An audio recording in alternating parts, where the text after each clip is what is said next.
أشهد أن محمد رسول الله۔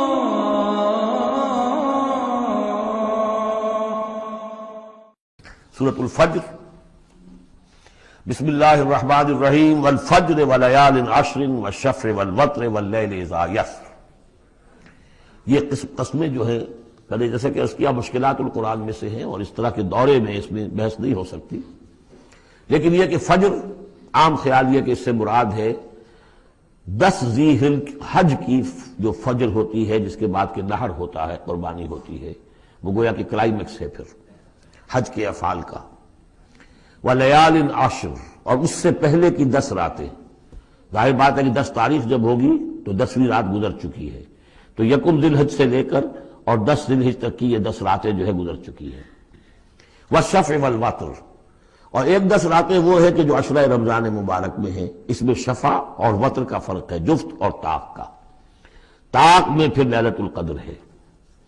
ویسے یہ کہ یہ طاق رات کون سی ہوتی ہے، اب اس کے بارے میں کافی کچھ ایک مسائل پیدا ہو چکے ہیں کہ اب ہماری جو ہے آج کی 25 تاریخ ہے اور سعودی عرب میں 26 ہے، کل ہمارے ہاں 26 ہوگی، وہاں 27 ہوگی، اور یہاں ہمارے پاکستان میں بھی شمالی علاقوں میں پٹھانوں کے علاقے میں بہت سے علاقے ہیں جس میں کہ آج جو ہے وہ 26ویں ہے اور کل 27ویں ہوگی۔ یہ بھی ایک مسئلہ ہے اس وقت، لیکن اس وقت اس پر گفتگو کا موقع نہیں۔ بہرحال یہاں تک والشفع والوتر، یہی خیال ہے کہ اس سے مراد ہے کہ یہ جو راتیں ہیں جو جفت اور طاق ہیں ماہ رمضان مبارک کے آخری عشرے کی۔ واللیل اذا یسر، اور رات اس گواہ ہے رات جب کہ وہ چلے۔ هل فی ذلک قسم لذی حجر، اس میں ہے کوئی دلائل ہے، قسم ہے ان لوگوں کے لیے کہ جو عقل مند ہیں، ان میں جو نشانیاں ہیں ان چیزوں کے اندر جن کو کہ گواہی کے اندر پیش کیا گیا ہے۔ اب آ رہا ہے مضمون، الم تر کیف فعل ربک بعاد، تم نے دیکھا نہیں کیا کیا تھا آپ کے رب نے عاد کے ساتھ، قوم عاد کے ساتھ کیسے ہلاک کیا تھا۔ ارم ذات العماد، وہ ارم جو ستونوں والا تھا۔ خیال یہ ہے کہ ارم جو ہے یہ قوم عاد کا شاہی خاندان تھا، جیسے فراعنہ مصر کے، نماردہ عراق کے، تبع یہ تھے یمن کے، اور ارم جو ہے یہ قوم عاد کا جو خاندان تھا بادشاہی، ان کا لقب تھا۔ ذات العماد، اونچے اونچے ستونوں والا۔ اور اب جو اس شہر کی شداد جو ان میں بہت بڑا بادشاہ گزرا ہے، اس کے آثار، اس کے کھنڈر موجود دیکھ لیے گئے ہیں کہ اس صحرا کے نیچے دبے ہوئے ہیں، اور 30 اس کے اوپر بڑے بڑے مینار بنے ہوئے ہیں اس شہر کی فصیل کے اوپر۔ تو ذات العماد جو بڑے ستونوں والا تھا، التی لم یخلق مثلھا فی البلاد، جیسے کہ اس سے پہلے کبھی دنیا میں نہیں بنائے گئے تھے۔ معلوم ہوتا ہے کہ ویسی تعمیر جو اس عاد کے بادشاہ شداد نے کی تھی، شاید دنیا میں پہلی مرتبہ اتنا، اسی لیے شداد کی جنت مشہور ہے، اس نے وہ جنت بنا لی تھی اپنی، اس قدر وہاں پر ساز و سامان تھا۔ وَثَمُودَ الَّذِينَ جَابُوا الصَّخْرَ بِالْوَادِ، اور تم نے دیکھا کہ اس ثمود کے ساتھ کیا کیا تمہارے رب نے، جنہوں نے چٹانوں کو، وادی میں چٹانوں کو تراش تراش کر محل بنا لیے، وہ تو اب بھی موجود ہیں، بڑے بڑے ہال، پھر بغلی کمرے، بڑے عمدہ ان کے جو مکان بنے ہوئے۔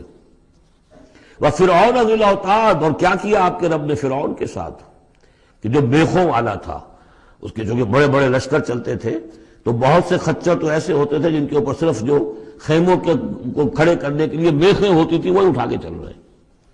کچھ اور بھی اس کے بارے میں آ رہا ہے، واللہ عالم۔ الذین طغوا فی البلاد، اصل بات یہ ہے کہ ان تمام قوموں نے سرکشی اختیار کی ملکوں میں، فاکثروا فیہا الفساد، ظاہر بات ہے جب اللہ کے خلاف سرکشی ہوگی تو خلق کے لیے فساد ہو جائے گا۔ اکثروا فیہا الفساد، اس میں بڑا فساد پیدا کر دیا۔ آج جو فساد ہے ہیوز اور ہیو ناٹس کا، نارتھ ورسز ساؤتھ، ایک فساد ہے، دنیا میں ہے، چل رہا ہے۔ جس طریقے سے کہ پیسہ کھینچ رہی ہیں یہ قومیں، G7 اور G9، یہ اگرچہ ان کے لیے بھی پرابلمز پیدا ہو رہے ہیں، اور بھی دور فلک ہیں ابھی آنے والے، ناز اتنا نہ کرے ہم کو ستانے والے، ان کی بھی اپنی جو ہے اندر سے رگیں کٹ رہی ہیں، لیکن بہرحال ایک زمانے میں انہوں نے فساد مچایا۔ ظہر الفساد فی البر والبحر بما کسبت ایدی الناس فصب علیہم ربک صوت عذاب، تو پھینکا اور دے مارا ان کے اوپر ان کے رب نے عذاب کا کوڑا۔ عذاب کا کوڑا تھا جس سے آل فرعون بھی ختم ہوئے، اور وہ عاد بھی تباہ و برباد کر دیے گئے، قوم سمود نسیہ منسیہ کر دیے گئے، ان ربک لبالمرصاد، جان لو کہ تمہارا رب تاک میں بیٹھا ہوا ہے، گھات میں ہے، جو کوئی ایسی سرکشی کرے گا اس کا پھر یہی حشر کرے گا۔ یہ اب جو مضمون آ رہا ہے قرآن مجید میں بہت ہی اہم مضمون ہے۔ فَأَمَّا الْإِنسَانُ إِذَا مَا ابْتَلَاهُ رَبُّهُ فَأَكْرَمَهُ وَنَعَّمَهُ فَيَقُولُ رَبِّي أَكْرَمَنِ۔ انسان کا معاملہ یہ ہے کہ جب اس کا رب اسے آزماتا ہے، اسے عزت دیتا ہے، نعمتیں دیتا ہے، تو وہ کہتا ہے میرے رب نے مجھے عزت دی۔ وَأَمَّا إِذَا مَا ابْتَلَاهُ فَقَدَرَ عَلَيْهِ رِزْقَهُ، جب اسے آزماتا ہے اور اس کا رزق جو ہے اس پر تنگ کر دیتا ہے، راشننگ کر دیتا ہے، تھوڑا تھوڑا دیتا ہے، فَيَقُولُ رَبِّي أَهَانَنِ، تو وہ کہتا ہے میرے رب نے مجھے ذلیل کر دیا۔ کلا، ایسا نہیں ہے۔ آپ کو کیا خرابی نظر آئی اس میں؟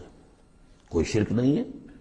اس نے یہ تو نہیں کہا کہ مجھے نعمتیں دی ہے تو کوئی لکشمی بائی کی کرپا ہو گئی، یہ تو نہیں کہا۔ اللہ نے، میرے رب نے مجھے عزت دے دی، اور اگر کہیں تنگی آ گئی ہے تو یہ میرے رب نے مجھے ذلیل کر دیا۔ توحید تو مکمل ہے نا یار، کہ کسی اور دیوی دیوتا، کسی اور الہہ کا تذکرہ نہیں ہے، رب ہی نے مجھے عزت دی، رب ہی نے مجھے ذلیل کیا۔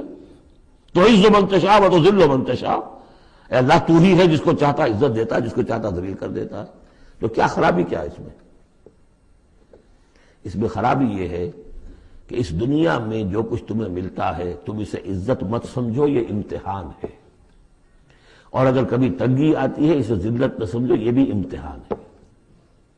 یہ برابر ہے، یہ تم نے اسے عزت سمجھا دھوکہ کھا گئے، اس کو ذلت سمجھا دھوکہ کھا گئے۔ چاہے توحید انٹیکٹ ہے آپ کی، لیکن توحید جو ہے وہ تو یوں سمجھیے کہ جڑ بنیاد ہے نا ہدایت کی، اس سے اوپر بھی تو منزلیں ہیں ہدایت کی کہ نہیں۔ یہ امتحان ہے۔ ایک لفظ جو کامن ہے، اذا ما ابتلاہ ربہ فاکرمہ، جب اسے ابتلا میں ڈالا اور ابتلا میں عزت دی۔ دیکھیں اب کرتا کیا ہے، صبر کر، یہ شکر کرتا ہے، اپنی جو بھی ہم نے اس کو نعمتیں دی ہیں وہ حقداروں کو ان کے حق ادا کرتا ہے کہ نہیں کرتا ہے۔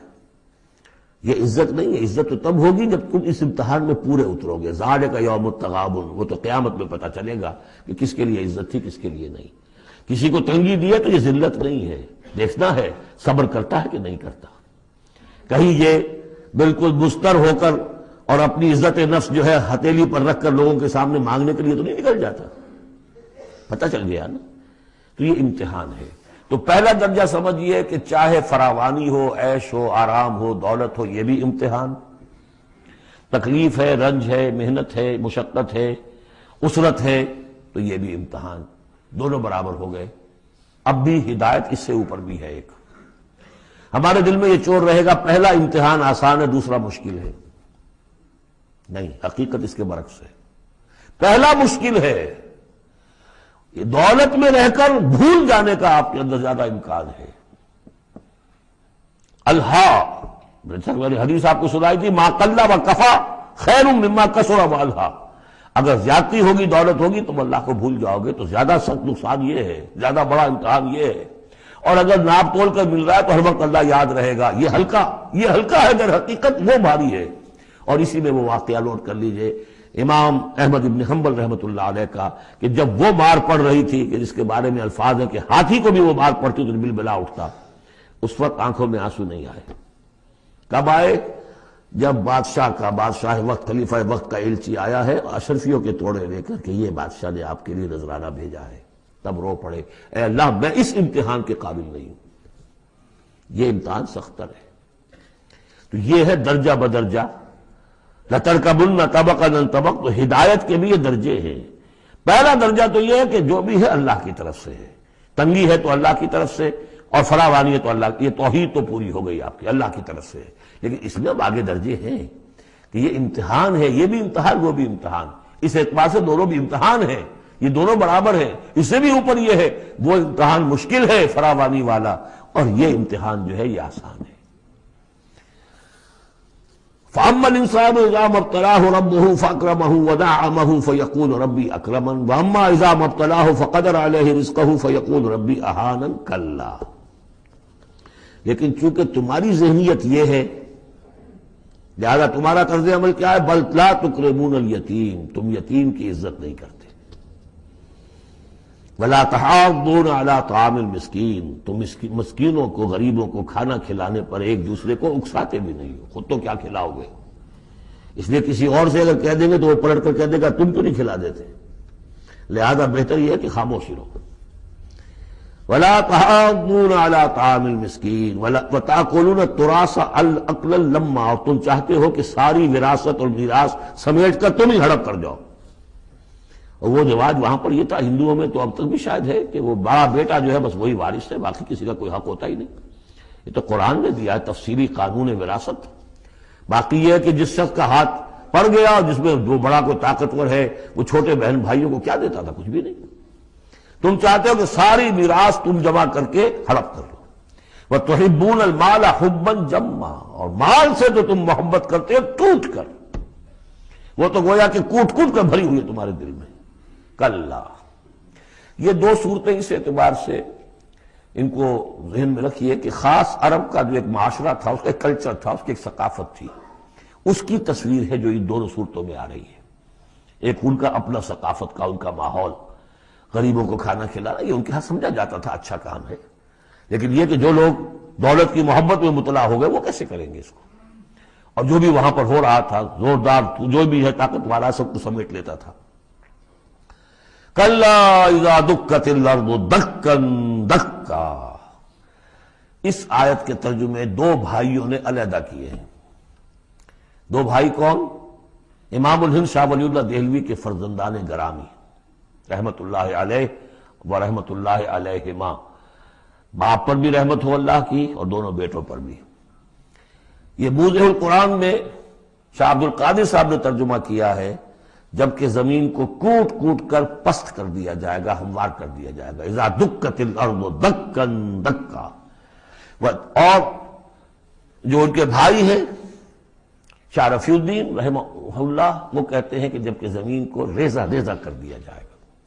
اب عربی زبان کے اندر یہ سارے احتمالات ہوں گے، میں پہلے ترجمے کو ترجیح دیتا ہوں کہ زمین کو کوٹ کوٹ کر چپٹا کر دیا جائے گا، پھیلا دیا جائے گا۔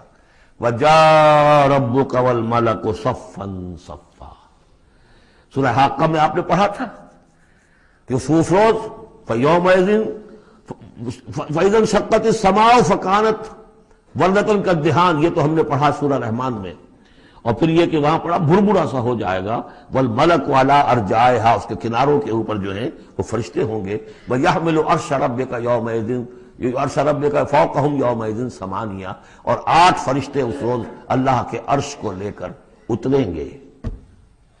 جاء ربک والملک صفا صفا، اس سے اندازہ ہوتا ہے کہ قصہ زمین برسر زمین ہی طے ہوگا۔ جو ہم نے کمایا، جو گنوایا، یہی کمایا یہی گنوایا، کوئی نیکی کمائی تو یہاں اور کوئی بدی کمائی تو یہاں، یہ سارا قصہ زمین زمین ہی پر ہوگا۔ زمین کو پھیلایا جائے گا، مدت کھینچا جائے گا، چپٹا کر دیا جائے گا، کوٹ کوٹ کر پہاڑ چڑھا دیے جائیں گے، وہ ریت روئی کے گالے بن جائیں گے، نہ اس میں کہیں کوئی موڑ ہوگا، نہ اونچائی ہوگی، نہ ڈھلوان ہوگی۔ سورہ طٰہٰ میں ایک بار سے تو یہ ساری چیزیں کر کے پھر یہیں پر اللہ تعالیٰ کا نزول اجلال ہوگا، اس کی کوئی تجلی ہوگی جس کو لے کر کے خاص طور پر 8 فرشتے جو ہیں وہ نازل ہوں گے۔ وَجَاءَ رَبُّكَ وَالْمَلَكُ صَفًّا، فرشتے ہوں گے صفے باندھے ہوئے۔ وَجِيءَ يَوْمَئِذٍ بِجَهَنَّمَ، اور لے آئی جائے گی اس دن جہنم بھی، اور جیسا کہ میں نے عرض کیا غالباً وہ اسی زمین میں سے نکل آئے گی۔ یہی جو اندر موجود ہے، جو لاوا نکلتا ہے کبھی، ان تمام جو بھی یہ آتش فشاں پہاڑ ہوتے کہاں سے نکلتا ہے؟ یہ اندر ہے زمین کے، اگر اس کو کوٹ دیا جائے، اس کو کھینچا جائے تو وہی چیز ظاہر ہو جائے گی، سامنے آ جائے گی۔ واللہ عالم۔ یومئذ یتذکر الانسان وانى له الذکریٰ، اس دن انسان کو سبق یاد آئے گا، یاد کرے گا، چیتے گا وہ انسان۔ یہ شاہ صاحب کا لفظ تھا، چیتے گا انسان، یاد آ جائے گا اسے کہ وہ کیا کر کے لایا تھا یہاں پہ، اور اسے پوری نصیحت حاصل ہو جائے گی۔ لیکن اب یہ نصیحت کس کام کی؟ یومئذ یتذکر الانسان وانى له الذکریٰ، اب یہ کس لیے؟ اب تو اس کا کوئی فائدہ نہیں۔ وہ تو دنیا میں اگر تم نے دیکھا ہوتا، سوچا ہوتا، حقائق تم پر منکشف ہوتے تو فائدہ تھا، یہاں تو نہیں۔ یقول یا لیتنی قدمت لحیاتی، وہ کہے گا ہائے کاش میں نے اپنی زندگی کے لیے کچھ آگے بھیجا ہوتا۔ یہ لفظ نوٹ کیجیے، حیاتی، میری زندگی تو اصلی یہ ہے، آج معلوم ہوا مجھے. میں تو دنیا کی زندگی کو زندگی سمجھتا رہا، وہ زندگی نہیں تھی، وہ زندگی کی تمہید تھی، وہ ایک امتحانی وقفہ تھا. چھانٹی کرنے کے لیے اللہ تعالیٰ نے تمہاری بڑی طویل زندگی میں، وہ زندگی برطرز اندیشہ سود و زیاں ہے زندگی، ہے کبھی جاں اور کبھی تسلیم جاں ہے زندگی. تو اسے پیمانہ امروز و فردا سے نہ ناپ، جاویداں پہ ہم دواں ہر دم جواں ہے زندگی. اس زندگی کا تھوڑا سا حصہ کاٹ لیا موت کا وقفہ ڈال کر. یہ ہے آپ کا ٹیسٹنگ پیریڈ. خلق الموت والحیات لیبلوکم ایکم احسن عملا. تو امتحان پاس کرتے ہو اچھے مستقبل کے لیے، اس امتحان کو پاس کرنا تھا اس آخرت کے لیے. اب وہ کہے گا یقول یا لیتنی قدمت لحیاتی، کاش کہ میں نے اپنی زندگی کے لیے کچھ آگے بھیجا ہوتا. فیومئذ لا یعذب عذابہ احد، تو اس دن وہ عذاب دے گا کہ جیسا عذاب کوئی نہ دے سکے. لا یعذب عذابہ احد، اس کا سا عذاب نہ دے سکے کوئی اور. ولا یوثق وثاقہ احد، اور اس کا سا باندھنا نہ باندھ سکے کوئی اور. لیکن اسی وقت خوش قسمت ہوں گے، کوئی خوش قسمت جن سے کہا جائے گا یا ایتھا النفس المطمئنہ، اے نفس مطمئنہ. کون؟ جو اس زندگی میں، امتحانی زندگی میں مطمئن ہو کر اپنے رب کی بندگی میں لگا رہا، یکسوئی کے ساتھ اس کے دین کے ساتھ چمٹا رہا. مطمئن. یا ایتھا النفس المطمئنہ ارجعی الی ربک راضیۃ مرضیہ، اب لوٹ جاؤ اپنے رب کی طرف اس حال میں کہ تم اس سے راضی، وہ تم سے راضی. رضی اللہ عنہم ورضوا عنہ فادخلی فی عبادی، داخل ہو جاؤ میرے نیک بندوں میں. اولئک مع الذین انعم اللہ علیہم من النبیین والصدیقین والشہداء والصالحین. جاؤ ادھر جاؤ. فادخلی جنتی، اور داخل ہو جاؤ میری جنت میں. اللہم ربنا اجعلنا منہم. بڑی ہمت کرنی پڑے گی یہ کہنے کے لیے کہ پروردگار ہمیں ان میں شامل فرما دے.